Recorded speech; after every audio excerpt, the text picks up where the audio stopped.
Around 2 years ago, our school and community switched to single-stream recycling. But do you know what it is and how it works? Single-stream recycling is where everything that is recyclable is put into one container. Then it is taken to a recycling facility where the various recyclable materials are sorted. If recycling is not done correctly, it negatively impacts the environment. For example, garbage and plastics end up in the ocean, forming things like the Great Pacific Garbage Patch. Plus, when garbage and recyclables are mixed, they all end up in a landfill, where materials give off dangerous gases as they break down. About 25% of materials that end up in landfills could actually be recycled, an amount that Monroe Township High School's principal, Dr. Kevin Higgins, deems too high.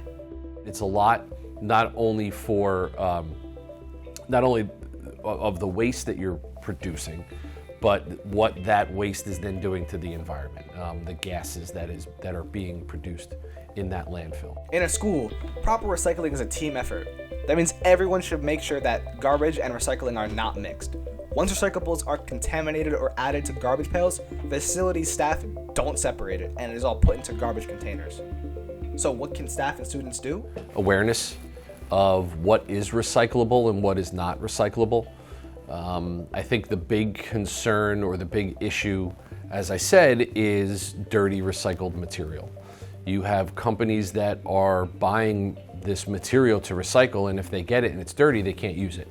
In Middlesex County, we can recycle plastic bottles, jars, and jugs labeled with 1 and 2 only. Recyclables also include mixed paper, cardboard, cans, and glass. Items not recycled include plastic bags, shredded paper, plastics labeled 3 through 7, and contaminated goods. None of these materials should be thrown into recycling pails.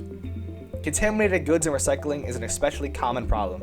To avoid it, simply clean and dry containers before recycling them. Technically, you're supposed to wash out all of your materials before you recycle them. And interestingly enough, you're supposed to throw the caps to any bottles in the regular garbage. You're not supposed to recycle them. So that is just another step people can do by cleaning out their materials. If you look on the bottom of your plastics, there is a symbol. And the symbol, it looks like the recycling symbol with the arrows going in a triangle. And in between, or in the middle of that, is a number. And different types of plastic or different types of recyclable material are labeled with different numbers. And then when you look at what is recyclable in your organization, it will actually tell you which numbers are recyclable through that single stream. So they'll take paper, loose paper, all glass, and then plastics that are labeled 1, 3, and 5, something like that as an example.